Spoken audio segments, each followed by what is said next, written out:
Doctor ರಾಯರ್ YouTube ಚಾನಲ್ಗೆ ಸ್ವಾಗತ. Doctor ಸಿದ್ಧಲಿಂಗಯ್ಯವರು ಈ ಸಂತೆ ಅನ್ನುವಂತಹ ಒಂದು ಪದ್ಯವನ್ನು ಬರೆದಿದ್ದಾರೆ. ಸಿದ್ಧಲಿಂಗಯ್ಯ ಅವರ ಒಂದು ಜೀವನ ಚರಿತ್ರೆಯನ್ನು ಇದರಲ್ಲಿ ನಾನು ವಿಶ್ಲೇಷಣೆ ಮಾಡ್ತಾ ಇದ್ದೇನೆ. ಕನ್ನಡ ಸಾಹಿತ್ಯ ಲೋಕದಲ್ಲಿ ಕವಿ ಎಂದೇ ಪ್ರಸಿದ್ಧಿ ಪಡೆದ ಡಾಕ್ಟರ್ ಸಿದ್ಧಲಿಂಗಯ್ಯ ಆಧುನಿಕ ಕನ್ನಡ ಸಾಹಿತ್ಯದ ಪ್ರಮುಖ ಕವಿ. 20ನೇ ಶತಮಾನದ ಬಹು ಮುಖ್ಯ ಸಾಮಾಜಿಕ ಕಾಳಜಿಯಾದ ಸಮಾನತೆಯ ಧ್ಯೇಯ ಸಾಧನೆಗೆ ಕನ್ನಡ ಸಾಹಿತ್ಯ ಸಂದರ್ಭದಲ್ಲಿ ಸಿಡಿದು ನಿಂತ ಸಿದ್ಧಲಿಂಗಯ್ಯ ಅವರು ಜಾತಿ, ಹಸಿವು ಮತ್ತು ಅಸಮಾನತೆಗಳ ನೋವಿನಿಂದ ತತ್ತರಿಸುತ್ತಿರುವ ಶೋಷಿತ ಸಮುದಾಯದ ಪರವಾಗಿ ಅಭಿವ್ಯಕ್ತಿಸುವ ಸೃಜನಶೀಲ ಶಕ್ತಿಯುಳ್ಳ ಸಹಜ ಕವಿ. ಕನ್ನಡ ಸಾಹಿತ್ಯದಲ್ಲಿ ಹೊಸ ಅಲೆ ಎಬ್ಬಿಸಿದ ಇವರ ಕಾವ್ಯ ಸಮಕಾಲೀನ ಕನ್ನಡ ಸಾಹಿತ್ಯಕ್ಕೆ ಒಂದು ಹೊಸ ಆಯಾಮ ತಂದುಕೊಟ್ಟಿತು.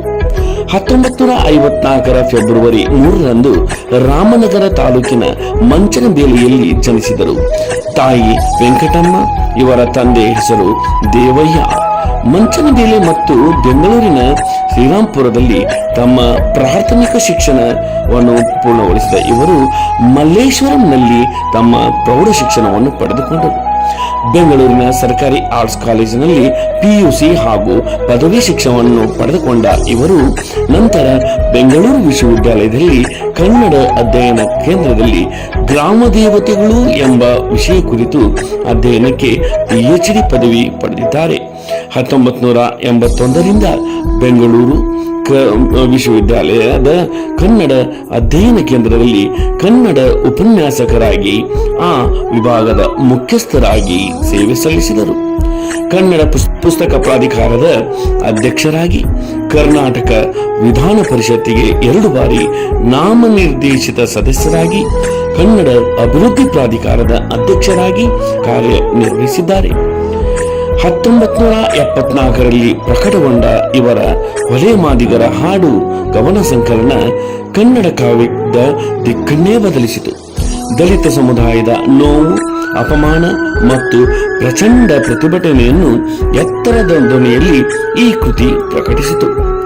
ಸಾವಿರಾರು ನದಿಗಳು, ಕಪ್ಪು ಕಾಡಿನ ಹಾಡು, ಅವರ ಮತ್ತೆರಡು ಕವನ ಸಂಕಲನಗಳು, ಈ 3 ಕವನ ಸಂಕಲನದ ಕವಿತೆಗಳು ಮತ್ತು ಆ ನಂತರ ಬರೆದ ಕವಿತೆಗಳನ್ನು ಸೇರಿಸಿ ಮೆರವಣಿಗೆ ಎನ್ನುವ ಸಮಗ್ರ ಕವಿತೆಗಳ ಸಂಕಲನ ಪ್ರಕಟಗೊಂಡಿತು. ಪಂಚಮ, ನೆಲಸಮ ಮತ್ತು ಏಕಲವ್ಯ ನಾಟಕಗಳು, ಊರು ಕೇರಿ ಎನ್ನುವಂತಹ ಆತ್ಮಕಥನ, ಹಕ್ಕಿ ನೋಟ, ಅವತಾರಗಳು ಅನ್ನುವಂತಹ ವೈಚಾರಿಕ ಕೃತಿಗಳು, ಗ್ರಾಮ ದೇವತೆಗಳು ಎನ್ನುವಂತಹ ಸಂಶೋಧನಾತ್ಮಕ ಕೃತಿ, ಹೀಗೆ ಅವರು ಬರೆದ ಕೃತಿಗಳು ಪ್ರಕಟಗೊಂಡಿವೆ. ಸದನದಲ್ಲಿ ಸಿದ್ಧಲಿಂಗಯ್ಯ ಕೃತಿ ಅವರು ವಿಧಾನ ಪರಿಷತ್ ಸದಸ್ಯರಾಗಿ ಸದನದಲ್ಲಿ ಮಾತನಾಡಿದ ದಾಖಲೆಗಳನ್ನು ಒಳಗೊಂಡಿದೆ. ಸಿದ್ಧಲಿಂಗಯ್ಯನವರು ಹಲವಾರು ಕವಿತೆಗಳು, ನಾಟಕಗಳು ಎಲ್ಲ ವಿಶ್ವವಿದ್ಯಾಲಯಗಳಲ್ಲಿ ಪಠ್ಯಗಳಾಗಿವೆ. ಇತ್ತೀಚೆಗೆ ಬಹಳಷ್ಟು ಕುತೂಹಲ ಮೂಡಿಸಿದ ಎದೆಗೆ ಬಿದ್ದ ಅಕ್ಷರ ಮಹತ್ವದ ಕೃತಿ. ಅವರಿಗೆ ಕೇಂದ್ರ ಸಾಹಿತ್ಯ ಅಕಾಡೆಮಿ, ಕರ್ನಾಟಕ ಸಾಹಿತ್ಯ ಅಕಾಡೆಮಿಯ ಗೌರವ ಪ್ರಶಸ್ತಿ, ಕರ್ನಾಟಕ ಸರ್ಕಾರದ ರಾಜ್ಯೋತ್ಸವ ಪ್ರಶಸ್ತಿ, ಡಾಕ್ಟರ್ ಅಂಬೇಡ್ಕರ್ ಪ್ರಶಸ್ತಿಗಳು, ನಾಡೋಜ ಸೇರಿದಂತೆ ಪ್ರಮುಖ ಪ್ರಶಸ್ತಿಗಳು ಇವರಿಗೆ ಸಂದಿವೆ. ಪ್ರಸ್ತುತ ಸಂತೆ ಎನ್ನುವಂತಹ ಕವಿತೆಯನ್ನು ಇವರ ಮೆರವಣಿಗೆ ಎನ್ನುವಂತಹ ಕವನ ಸಂಕಲನದಿಂದ ಆಯ್ದುಕೊಳ್ಳಲಾಗಿದೆ. ದೇವಮಾನವರೆಲ್ಲ ಮಾರಾಟವಾಗುವರು ಪಡುವಣದ 7 ಊರು ಸಂತೆಯಲ್ಲಿ, ಒಂದು ಹೊರೆ ಕಟ್ಟಿಗೆಯ ಅಂದು ಸಾಕಾಗಿತ್ತು, ಇಂದು ಇದು ಆತ್ಮಗಳ ಮಾರುಕಟ್ಟೆ ಅಂತ ಹೇಳಿ ಕವಿ ಇಲ್ಲಿ ಬಹಳ ಮನೋಜ್ಞವಾಗಿ ಹೇಳಿರುವಂಥದ್ದನ್ನ ನಾವು ಕಾಣ್ತೀವಿ. ಯಾಕಂದ್ರೆ ಹಿಂದೆ ಒಂದು ವ್ಯಕ್ತಿಯ ಜೀವನ ನಡೀಬೇಕಾದ್ರೆ ಕೇವಲ ಒಂದು ಹೊರೆ ಕಟ್ಟಿಗೆಯನ್ನು ಮಾರಾಟ ಮಾಡಿದರೆ ಅವತ್ತಿನ ದಿನ ನಮಗೆ ಜೀವನವನ್ನು ಸಾಗಿಸೋದಕ್ಕೆ ಸಾಧ್ಯವಾಗ್ತಾ ಇತ್ತು. ಆದರೆ ಇವತ್ತಿನ ದಿನ ಹೆಂಗಾಗಿಬಿಟ್ಟಿದೆಪ್ಪ ಅಂದರೆ, ಎಂತಹ ದೇವಮಾನವರು ಸಹಿತ ತಮ್ಮ ತನವನ್ನು ಅವರು ಮಾರಾಟ ಮಾಡ್ಕೊಳ್ತಾ ಇದ್ದಾರೆ. ಇವತ್ತು ಹಣ ಇದ್ದವರಿಗೆ ಮಾತ್ರ ಬೆಲೆ ಅನ್ನುವಂತೆ ಆಗಿರುವಂತಹ ಸ್ಥಿತಿಯನ್ನ ನಾವು ಕಾಣ್ತಾ ಇದ್ದೇವೆ. ದೇವ ಮಾನವರೆಲ್ಲ ಮಾರಾಟವಾಗುವರು ಪಡುವಣದ 7 ಸಂತೆಯಲ್ಲಿ. ಅಂದ್ರೆ ಈ ಒಂದು ಪಾಶ್ಚಿಮಾತ್ಯ ಸಂಸ್ಕೃತಿ ನಮ್ಮಲ್ಲಿ ಬೇರೂರಿ ಇಂಥ ಸಂದರ್ಭದಲ್ಲಿ ಏನಾಗ್ತಾ ಇದೆ ಅಂತಂದ್ರೆ, ಆ ಸಂಸ್ಕೃತಿಗೆ ಒಳಗಾಗಿ ನಮ್ಮವರು ನಮ್ಮತನವನ್ನ ಕಳೆದುಕೊಂಡು ಅವ್ರಿಗೆ ಇವತ್ತು ವ್ಯಾಮೋಹಕ್ಕೆ ಬಲಿಯಾಗ್ತಾ ಇರುವಂತದ್ದನ್ನು ನಾವು ಕಾಣ್ತಾ ಇದ್ದೇವೆ. ಇವತ್ತು ಅವರು ಆಮಿಷಗಳಿಗೆ ಬಲಿಯಾಗ್ತಾ ಇರುವಂತದ್ದನ್ನು ನಾವು ಕಾಣ್ತಾ ಇದ್ದೇವೆ. ಇಲ್ಲಿ ತಮ್ಮತನವನ್ನ ಅವರು ಬಿಟ್ಟು ತಮ್ಮ ಆತ್ಮ ಸಾಕ್ಷಿ ಅನ್ನುವಂಥದ್ದನ್ನೇ ಇಲ್ಲಿ ಮಾರುಕಟ್ಟೆಯಲ್ಲಿ ಮಾರಾಟ ಮಾಡ್ಕೋತಾ ಇರುವಂತಹ ಒಂದು ಸನ್ನಿವೇಶ ಇವತ್ತು ನಡೀತಾ ಇದೆ ಅನ್ನುವಂತಹ ಮಾತನ್ನ ಸಿದ್ಧಲಿಂಗಯ್ಯ ಅವರು ಈ ಕವಿತೆಯ ಮೊದಲನೇ ಒಂದು ಪ್ಯಾರದಲ್ಲಿ ಹೇಳಿರುವಂಥದ್ದನ್ನ ನಾವು ಕಾಣ್ತೇವೆ. ಪ್ರೀತಿ ವಾತ್ಸಲ್ಯಗಳ ನೀತಿ ಮಮಕಾರಗಳ ಮಾರಾಟ ಕಿಟ್ಟವರು ಹಲವು ಜನರು. ಪ್ರೀತಿ ವಾತ್ಸಲ್ಯಗಳ ನೀತಿ ಮಮಕಾರಗಳ ಮಾರಾಟ ಕಿಟ್ಟವರು ಹಲವು ಜನರು. ಹುಸಿನಗೆಯ ಬೀರುವರು ಕೈಸನ್ನೆ ಮಾಡುವರು. ಹುಸಿನಗೆಯ ಬೀರುವರು ಕೈಸನ್ನೆ ಮಾಡುವರು. ಪಂಚಭೂತಗಳನ್ನು ಕೊಳ್ಳುವವರು. ಇಲ್ಲಿ ಇನ್ನೊಂದು ಪ್ಯಾರದಲ್ಲಿ ಏನು ಹೇಳ್ತಾ ಇದ್ದಾರೆ ಅಂತಂದ್ರೆ, ಇವತ್ತಿನ ದಿನ ಎಲ್ಲವೂ ಮಾರಾಟಕ್ಕೆ ಹಚ್ಚಿ ಅವರು ಅದರಿಂದ ಲಾಭಾಪೇಕ್ಷೆಯನ್ನು ಪಡ್ತಾ ಇರುವಂತಹ ಜನರೇ ನಮ್ಮ ಸುತ್ತಮುತ್ತಲು ಇರುವಂಥದ್ದನ್ನ ಈ ಒಂದು ಪದ್ಯದಲ್ಲಿ 2ನೇ ಪ್ಯಾರಾದಲ್ಲಿ ಇವರು ಹೇಳ್ತಾ ಇದ್ದಾರೆ. ಇಲ್ಲಿ ಹೇಳ್ತಾರೆ, ಪ್ರೀತಿ ವಾತ್ಸಲ್ಯ ನೀತಿ ಮಮಕಾರ ಎಲ್ಲವನ್ನೂ ಸಹಿತ ಅವ್ರೇನು ಮೊದಲಿದ್ದ ತಮ್ಮಲ್ಲಿ ಇಟ್ಕೊಂಡು ಬಂದಿದ್ರು ಆ ವ್ಯಕ್ತಿಗಳು ಇವನ್ನೆಲ್ಲ ಇವತ್ತು ಏನು ಮಾಡ್ತಾ ಇದ್ದಾರೆ ಅಂದ್ರೆ, ಅವನ್ನ ಮಾರಾಟಕ್ಕೆ ಹಚ್ಚಿ ಅವರಿಂದ ಯಾರಿಂದಲಾದರೂ ಲಾಭ ಇದ್ದಾಗ ಮಾತ್ರ ಅಲ್ಲಿ ಪ್ರೀತಿ ಅನ್ನುವಂಥದ್ದು ತೋರಿಸುವಂಥದ್ದಾಗಲಿ ಇನ್ನು ವಾತ್ಸಲ್ಯವನ್ನು ತೋರಿಸುವಂಥದ್ದಾಗಲಿ ಮಾಡ್ತಾ ಇರುವಂಥದ್ದನ್ನು ನಾವು ಕಾಣ್ತೇವೆ. ಇನ್ನು ಪ್ರತಿಯೊಬ್ಬ ವ್ಯಕ್ತಿಗಳು ಸಹಿತ ತಮಗೆ ಅನುಕೂಲವಾಗುವಂತಹ ಅಥವಾ ತಮಗೆ ಸಾಧ್ಯವಾಗುವಂತಹ ನೀತಿಯನ್ನು ಅವರು ಹಾಕ್ಕೊಂಡಿರ್ತಾರೆ. ಆದರೆ ಇವತ್ತು ಏನಾಗ್ತಾ ಇದೆ ಅಂದರೆ, ತಮ್ಮ ಒಂದು ನೀತಿ ನಿಯಮಗಳನ್ನು ಗಾಳಿಗೆ ತೂರಿ ಅವರು ಇವತ್ತು ನಡ್ಕೋತಾ ಇರುವಂಥದ್ದನ್ನು ನಾವು ಕಾಣ್ತಾ ಇದ್ದೇವೆ. ಇನ್ನು ಅದು ನಂದು, ಅದು ನನ್ನ ಸ್ವತ್ತು ಅನ್ನುವಂತಹ ಒಂದು ಮಮಕಾರನು ಸಹಿತ ಇವತ್ತು ಮಾರಾಟಕ್ಕೆ ಇಟ್ಟಂತಹ ಹಲವು ಜನರನ್ನು ನಾವು ನಮ್ಮ ಸುತ್ತಮುತ್ತಲು ಕಾಣ್ತಾ ಇದ್ದೇವೆ ಅಂತೇಳಿ ಹೇಳ್ಬೋದು. ಇನ್ನು ಒಂದು ಮಹತ್ವವಾದಂಥ ಅಂಶ ಏನಂದರೆ, ನಮ್ಮ ಸುತ್ತಮುತ್ತ ಇರುವಂತಹ ಜನರಲ್ಲಿ ಸಾಕಷ್ಟು ಜನ ನಮ್ಮೊಂದಿಗೆ ಬಹಳ ಆತ್ಮೀಯತೆಯಿಂದನೇ ಇರ್ತಾರೆ. ಆದರೆ ಒಂದು ನಮ್ಮ ಜೊತೆಗೆ ಸಂತೋಷದಿಂದ ಇರುವ ಹಾಗೆ ನಗೆಯನ್ನು ಅವರು ಬೀರ್ತಾ ಇರ್ತಾರೆ. ಆನಂತರ ಮಾತಿಗೆ ನಮ್ಮ ಜೊತೆಗೆ ಆತ್ಮೀಯತೆಯ ಭಾವನೆಯನ್ನು ವ್ಯಕ್ತಪಡಿಸುವ ರೀತಿಯಲ್ಲಿ ಕೈಸನ್ನೆಗಳನ್ನು ಅವರು ಮಾಡ್ತಾ ಇರ್ತಾರೆ.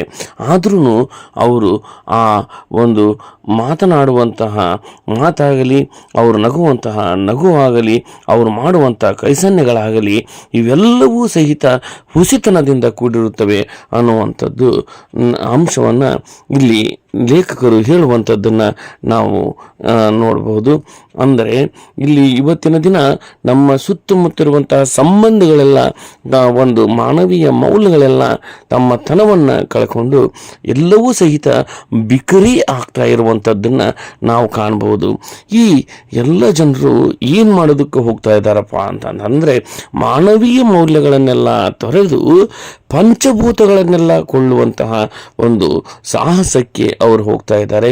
ಆ ಪಂಚಭೂತಗಳು ಯಾವ್ಯಾವ ಅಂದರೆ ಭೂಮಿ, ಆಕಾಶ, ಅಗ್ನಿ, ನೀರು, ಗಾಳಿ ಇವುಗಳೆಲ್ಲವನ್ನೂ ಸಹಿತ ಅವರು ಹಣದಿಂದನೇ ಕೊಳ್ಳುವಂಥ ಪ್ರಯತ್ನವನ್ನು ಮಾಡ್ತಾ ಇದ್ದಾರೆ ವಿನಃ ನಮ್ಮಲ್ಲಿ ಪ್ರಕೃತಿದತ್ತವಾಗಿ ದೊರೆಯುವಂತಹ ಒಂದು ಈ ಪಂಚಭೂತಗಳ ಬೆಲೆಯನ್ನು ಅವರು ತಿಳ್ಕೊಳ್ತಾ ಇಲ್ಲ ಅನ್ನುವಂಥದ್ದನ್ನು. ಅಂದ್ರೆ ಈ ಪ್ರಕೃತಿ ನಮಗೆ ಕೊಟ್ಟಿರುವಂತಹ ಪಂಚಭೂತಗಳು ಉಚಿತವಾಗಿದ್ದರೂ ಸಹಿತ ಹಣದಿಂದಲೂ ಅವನ್ನೆಲ್ಲವನ್ನೂ ಕೊಂಡ್ಕೊಳ್ಬೋದು ಅನ್ನುವಂತಹ ಮನಸ್ಥಿತಿಗೆ ಇವತ್ತು ಜನ ಬಂದಿರುವಂಥದ್ದನ್ನು ನಾವು ಕಾಣಬಹುದು. ಮೌಲ್ಯ ಆದರ್ಶಗಳ ಅಂಗಡಿಯ ಸಾಲಿನಲ್ಲಿ ನ್ಯಾಯ ಬೇಕೇ ಎಂಬ ದೊಡ್ಡ ಕೂಗು. ಮೌಲ್ಯ ಆದರ್ಶಗಳ ಅಂಗಡಿಯ ಸಾಲಿನಲ್ಲಿ ನ್ಯಾಯ ಬೇಕೇ ಎಂಬ ದೊಡ್ಡ ಕೂಗು ಜಾತಿ ಜಾಗಟಿಯನ್ನು ಬಾರಿಸುವ ಜಾತ್ರೆಯಲ್ಲಿ ದೇಶಭಕ್ತಿಯದೊಂದು ಸಣ್ಣ ಸೋಗು. ಜಾತಿ ಜಾಗಟೆಯನ್ನು ಬಾರಿಸುವ ಜಾತ್ರೆಯಲ್ಲಿ ದೇಶಭಕ್ತಿಯದೊಂದು ಸಣ್ಣ ಸೋಗು. ಹಿಂದೆ ಸಾಮಾನ್ಯವಾಗಿ ಎಂತಹ ಅಂಗಡಿಗಳನ್ನು ನಾವು ಕಾಣ್ತಾ ಇದ್ವಿ ಅಂತಂದರೆ, ದಿನಸಿ ವಸ್ತುಗಳನ್ನು ಮಾರಾಟ ಮಾಡುವಂಥವು, ಅಥವಾ ಮಸಾಲೆ ಪದಾರ್ಥಗಳನ್ನು ಮಾಡುವಂಥವು, ಅಥವಾ ಈ ಸಣ್ಣ ಮಕ್ಕಳ ಒಂದು ಚಾಕ್ಲೇಟ್ ಪೆಪ್ಪರ್ಮೆಂಟ್ಗಳನ್ನು ಮಾರುವಂತಹ ಸಾಲುಗಳನ್ನು ನಾವು ಕಾಣ್ತಾ ಇದ್ವಿ. ಮೌಲ್ಯ ಆದರ್ಶಗಳನ್ನು ಕಳ್ಕೊಂಡಿರುವಂತಹ ವ್ಯಕ್ತಿಗಳನ್ನು ಕುರಿತು ಬಹಳ ವ್ಯಂಗ್ಯವಾಗಿ ಇಲ್ಲಿ ಲೇಖಕರು ಹೇಳಿರುವಂತಹ ಮಾತುಗಳನ್ನು ನಾವು ನೋಡ್ಬೋದು. ಮೌಲ್ಯ ಆದರ್ಶಗಳ ಅಂಗಡಿಯ ಸಾಲಿನಲ್ಲಿ ನ್ಯಾಯ ಬೇಕೇ ಎಂಬ ದೊಡ್ಡ ಕೂಗು. ಜಾತಿ ಜಾಗಟೆಯನ್ನು ಬಾರಿಸುತ್ತ ಜಾತ್ರೆಯಲ್ಲಿ ದೇಶಭಕ್ತಿಯದೊಂದು ಸಣ್ಣ ಸೋಗು ಅಂಥೇಳಿ ಇಲ್ಲಿ ಮೌಲ್ಯ ಆದರ್ಶಗಳ ಅಂಗಡಿಗಳನ್ನು ಹಾಕ್ಕೊಂಡು ಅಲ್ಲಿ ಸಾಲು ಸಾಲಾಗಿ ಅಂಗಡಿಗಳನ್ನು ಪ್ರಾರಂಭಿಸಿರುವಂಥದ್ದನ್ನು ನಾವು ಕಾಣ್ತೀವಿ. ಇಲ್ಲಿ ಎಲ್ಲರೂ ಏನು ಮಾಡ್ತಾ ಇದ್ದಾರಪ್ಪ ಅಂದ್ರೆ ನ್ಯಾಯವನ್ನು ಸಹಿತ ಮಾರಾಟಕ್ಕೆ ಹಚ್ಚಿರುವಂಥದ್ದನ್ನು ನಾವಿಲ್ಲಿ ಕಾಣ್ತಾ ಇದ್ದೇವೆ. ಯಾವಾಗ ಈ ಮೌಲ್ಯ ಆದರ್ಶಗಳು ನಶಿಸಿ ಹೋಗ್ತಾವೋ ಆಗ ನ್ಯಾಯ ಅನ್ನುವಂಥದ್ದು ಕಣ್ಮರೆಯಾಗ್ತದೆ. ಆ ನ್ಯಾಯವನ್ನು ನಾವು ಪಡ್ಕೋಬೇಕಾದ್ರೆ ಹಣ ಇದ್ದಂಥವರಿಗೆ ಮಾತ್ರ ಅದು ಸಾಧ್ಯವಾಗ್ತದೆ ಅಂತ ಅನ್ನೋದು ಇಲ್ಲಿ ನಾವು ಕಂಡ್ಕೋಬೇಕಾಗ್ತದೆ. ಅದಕ್ಕೆ ಏನು ಹೇಳ್ತಾ ಇದ್ದಾರೆ ಅಂದರೆ, ಈ ಮೌಲ್ಯ ಮತ್ತು ಆದರ್ಶಗಳನ್ನು ಇಟ್ಕೊಂಡಂತಹ ವ್ಯಕ್ತಿಗಳು ಸಹಿತ ಇವತ್ತು ನಿಮಗೆ ನ್ಯಾಯ ಬೇಕೇ ನ್ಯಾಯ ಅಂಥೇಳಿ ಜೋರಾಗಿ ಕೂಗಿ ಅದನ್ನು ಹರಾಜು ಹಾಕ್ತಾ ಇರುವಂಥದ್ದನ್ನು ನಾವು ಕಾಣ್ತೀವಿ ಅನ್ನುವಂಥದ್ದನ್ನು ಲೇಖಕರು ಹೇಳ್ತಾ ಇದ್ದಾರೆ. ಅದರ ನಡುವೆ ಜಾತಿ ಜಾಗಟೆಯನ್ನು ಬಾರಿಸುವ ಜಾತ್ರೆಯಲ್ಲಿ ಏನಾಗ್ತದೆ ಅಂದರೆ ದೇಶಭಕ್ತಿಯದೊಂದು ಸಣ್ಣ ಸೋಗು. ಅಂದರೆ ಇಲ್ಲಿ ಇವತ್ತು ಹಲವಾರು ರಾಜಕೀಯ ಪಕ್ಷಗಳು ಏನು ಮಾಡ್ತಾ ಇದ್ದಾವೆ ಅಂತಂದ್ರೆ, ಈ ಜಾತಿಗಳ ನಡುವೆ ಒಂದು ಅಂತರವನ್ನು ಸೃಷ್ಟಿ ಮಾಡುವಂಥ ಕೆಲಸಗಳನ್ನು ಮಾಡ್ತಾ ಇರುವಂಥದ್ದನ್ನು ನಾವು ಕಾಣ್ತಾ ಇದ್ದೇವೆ. ಇಲ್ಲಿ ಪ್ರತಿಯೊಂದು ಜಾತಿಗಳಲ್ಲೂ ನೂರಾರು ಜಾತಿಗಳು ಹುಟ್ಟುಕೊಂಡು ಈ ಜಾತಿಗಳಲ್ಲಿಯೇ ಉಪಜಾತಿಗಳು ನಿರ್ಮಾಣವಾಗ್ತಾ ಇರುವಂತಹ ಒಂದು ಪ್ರಸಂಗದಲ್ಲಿ ಏನಾಗ್ತಾ ಇದೆ ಅಂದರೆ, ಈ ಒಂದು ಜಾತೀಯವಾದದ ನಡುವೆನೇ ದೇಶಭಕ್ತಿಯದೊಂದು ಸಣ್ಣ ಸೂಗು ಹಾಕಿ ಅಲ್ಲಿ ಆ ಜಾತಿಗೊಬ್ಬ ರಾಜಕೀಯ ವ್ಯಕ್ತಿಗಳು ಸೃಷ್ಟಿಯಾಗಿ ಅವರು ತಮ್ಮ ಒಂದು ಒಳಿತಿಗಾಗಿ ಅವರು ಕೆಲಸ ಮಾಡ್ತಾ ಇದ್ದಾರೆ ವಿನಃ ಯಾರು ಆ ದೇಶದ ಸೇವೆಗಾಗಿ ತಮ್ಮನ್ನು ತಾವು ತೊಡಗಿಸ್ಕೊಳ್ತಾ ಇಲ್ಲ ಅನ್ನುವಂಥದ್ದನ್ನು ನಾವಿಲ್ಲಿ ಮನಗಾಣಬೇಕಾಗ್ತದೆ. ಇನ್ನು ಹೆಸರು ಗುರುತುಗಳಿಲ್ಲ, ಯಾರಿಗೂ ಮುಖವಿಲ್ಲ, ಎಲ್ಲರೂ ಒಂದೊಂದು ಹಣದ ತೈಲಿ ಹಣವ ಪಾವತಿ ಮಾಡಿ ಅಳಬಹುದು ನಗಬಹುದು, ಕನಸು ಬೀಳುವುದಲ್ಲ ಬರಿಗೈಲಿ. ಇಲ್ಲಿ ಯಾರಿಗೂ ಸಹಿತ ಒಂದು ಹೆಸರು ಇಲ್ಲ, ಗುರುತು ಇಲ್ಲ, ಯಾರಿಗೂ ಸಹಿತ ಇಲ್ಲಿ ಒಂದು ತಮ್ಮದೇ ಆದಂತಹ ನಿಶ್ಚಿತವಾದಂತಹ ಮುಖನೂ ಇಲ್ಲ. ಎಲ್ಲರೂ ಏನು ಮಾಡ್ತಾ ಇದ್ದಾರೆ ಅಂದರೆ, ಎಲ್ಲರ ಮುಖದಲ್ಲಿಯೂ ಸಹಿತ ನಮಗೆ ಕಂಡು ಬರುವಂಥದ್ದು ಏನಂದ್ರೆ ಆ ವ್ಯಕ್ತಿ ಯಾರು ಅನ್ನೋದನ್ನು ನಾವು ನೋಡ್ತಾ ಇಲ್ಲ. ಏನು ಮಾಡ್ತಾ ಇದ್ದೀವಿ, ಆ ವ್ಯಕ್ತಿಯ ಮುಖದಲ್ಲಿ ಹಣ ಎಷ್ಟು ಕಾಣ್ತಾ ಇದೆ ಅನ್ನುವಂಥದ್ದನ್ನು ನಾವು ನೋಡ್ತಾ ಇದ್ದೀವಿ ವಿನಃ ಇಲ್ಲಿ ಆ ವ್ಯಕ್ತಿ ಯಾರು, ಆ ಮುಖ ಯಾವ ವ್ಯಕ್ತಿ ಇದು ಅನ್ನುವಂತಹ ಗೋಜಿಗೆ ಯಾರೂ ಹೋಗ್ತಾ ಇಲ್ಲ ಅಂತೇಳಿ ಹೇಳ್ಬೋದು. ಇಲ್ಲಿ ಏನು ನಾವು ಕಾಣ್ತಾ ಇದ್ದೇವೆ ಅಂದರೆ, ಒಬ್ಬೊಬ್ಬರ ಮುಖನೂ ಸಹಿತ ಒಂದೊಂದು ಹಣದ ಚೀಲವಾಗಿ ಪರಿಣಮಿಸ್ತಾ ಇರುವಂಥದ್ದನ್ನು ನಾವು ಕಾಣ್ತಾ ಇದ್ದೇವೆ. ಹಣ ಇದ್ದಂಥವರಿಗೆ ಮಾತ್ರ ಇವತ್ತಿನ ದಿವಸ ನಗೋದಕ್ಕಾತು ಅಳುದಕ್ಕಾತು ಒಂದು ಸ್ವಾತಂತ್ರ್ಯ ಇರುವಂಥದ್ದನ್ನು ನಾವು ಕಾಣ್ತಾ ಇದ್ದೇವೆ ಅಂಥೇಳಿ ಇಲ್ಲಿ ಲೇಖಕರು ಹೇಳ್ತಾ ಇದ್ದಾರೆ. ಅಂದರೆ ಇಲ್ಲಿ ಏನು ನಾವು ಕಾಣ್ಕೊಳ್ತಿದ್ದೇವೆ ಈ ಲೇಖಕರ ಪ್ರಕಾರ ಅಂತಂದರೆ, ಹಣ ಇದ್ದವರು ಮಾತ್ರ ಅಳೋದಕ್ಕೆ ಸಾಧ್ಯ ಆಗುತ್ತದೆ, ಹಣ ಇದ್ದವರು ಮಾತ್ರ ನಗುವುದಕ್ಕೆ ಸಾಧ್ಯ ಆಗ್ತದೆ ಅಂಥೇಳಿ ಹೇಳ್ತಾರೆ. ಒಂದು ವೇಳೆ ಹಣ ಇಲ್ಲದೆ ಇದ್ದರೆ ಆ ವ್ಯಕ್ತಿಗೆ ಯಾವುದೇ ಒಂದು ಕನಸು ಸಹಿತ ಬೀಳುವುದಿಲ್ಲ ಅನ್ನುವಂಥದ್ದನ್ನು ಬಹಳ ಮಾರ್ಮಿಕವಾಗಿ ಇಲ್ಲಿ ಲೇಖಕರು ಹೇಳಿರುವಂಥದ್ದನ್ನು ನಾವು ಕಾಣಬಹುದು. ಇದು ಆದ ನಂತರ ಇನ್ನೂ ಒಂದು ಪ್ಯಾರದಲ್ಲಿ ಲೇಖಕರು ಏನು ಹೇಳ್ತಾರೆ ಅಂದರೆ, ಹಂಗಿ ನರಮಣಿಯಿಂದ ಪಾರಿವಾಳುವ ಹಾರಿ, ಹಂಗಿ ನರಮಣಿಯಿಂದ ಪಾರಿವಾಳುವ ಹಾರಿ, ತುಂಬೆ ಹೂವರಳಿ ಫಲ ಕೊಡಲಿ, ತುಂಬೆ ಹೂವರಳಿ ಫಲ ಕೊಡಲಿ, ಹೂವರಳಿ ಫಲ ಕೊಡಲಿ ನಿಂಬೆ, ಮೂಡಿ ಕಾಮನ ಬಿಲ್ಲು ಜನವೆದ್ದು ಕುಣಿದು ಹಬ್ಬವಾಗಲಿ ನೀಲಿ ಮುಗಿಲಿನಲಿ ಅನ್ನುವಂತಹ ಒಂದು ಪದ್ಯದ ಸಾಲುಗಳನ್ನು ಹೇಳ್ತಾರೆ. ಇಲ್ಲಿ ಏನು ಹೇಳ್ತಾರೆ ಅಂದರೆ, ಇಷ್ಟು ದಿನ ಶೋಷಣೆಗೆ ಒಳಗಾಗಿರುವಂತಹ ಜನಗಳು ಏನಿದ್ರು ಅವರು ಹಂಗಿನ ಅರಮನೆಯಲ್ಲಿ ಇದ್ದಂಗೆ ಇದ್ದರು.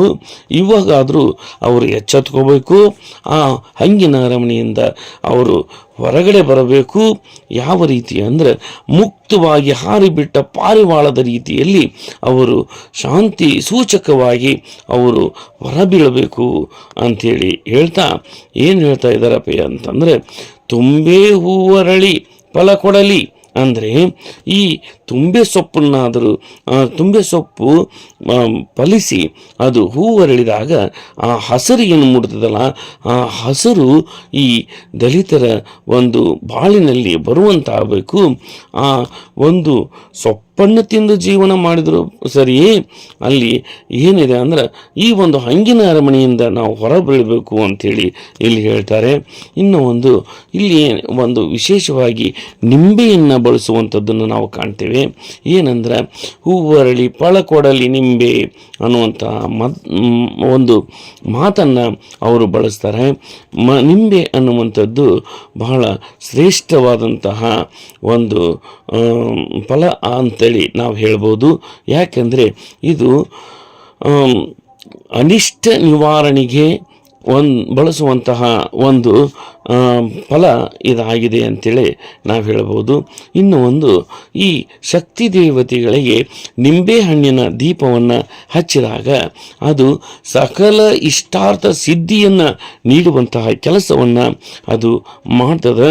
ಅದಕ್ಕಾಗಿ ಅವ್ರು ಏನು ಹೇಳ್ತಾರಪ್ಪ ಅಂದ್ರೆ, ಈ ತುಂಬೆ ಹೂವು ಅರಳಿ ಫಲ ಕೊಟ್ಟ ನಂತರ ಈ ನಿಂಬೆ ಒಂದು ಹಣ್ಣು ಸಹಿತ ನಮಗೆ ಫಲವನ್ನು ನೀಡುವಂತಾಗಲಿ ಅಂಥೇಳಿ ಅವ್ರು ಹೇಳಿ ಏನು ಹೇಳ್ತಾರಪ್ಪ ಅಂದ್ರೆ,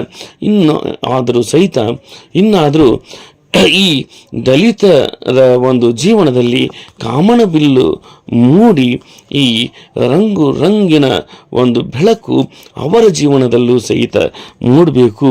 ಅದರಿಂದ ಜನವೆಲ್ಲ ಎದ್ದು ಕುಣಿದು ನಲಿದಾಡಬೇಕು ಅನ್ನುವಂತಹ ಒಂದು ಆಸೆಯನ್ನು ಅವರು ವ್ಯಕ್ತಪಡಿಸ್ತಾರೆ.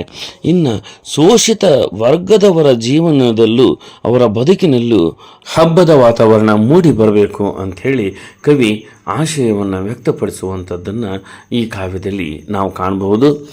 ಈ ಒಂದು ವಿವರಣೆ ನಿಮಗೆ ಇಷ್ಟ ಆದಲ್ಲಿ ನಮ್ಮ ಒಂದು ಚಾನಲನ್ನು ಲೈಕ್ ಮಾಡಿ, ಸಬ್ಸ್ಕ್ರೈಬ್ ಮಾಡಿ, ಹಾಗೂ ಹೆಚ್ಚು ಜನರಿಗೆ ಈ ಒಂದು ವಿಡಿಯೋ ತಲುಪುವ ರೀತಿಯಲ್ಲಿ ಶೇರ್ ಮಾಡಿ ಅಂತ ಹೇಳ್ತಾ ನನ್ನ ಈ ಒಂದು ಇವತ್ತಿನ ವಿಡಿಯೋವನ್ನು ಮುಗಿಸ್ತಾ ಇದ್ದೇನೆ.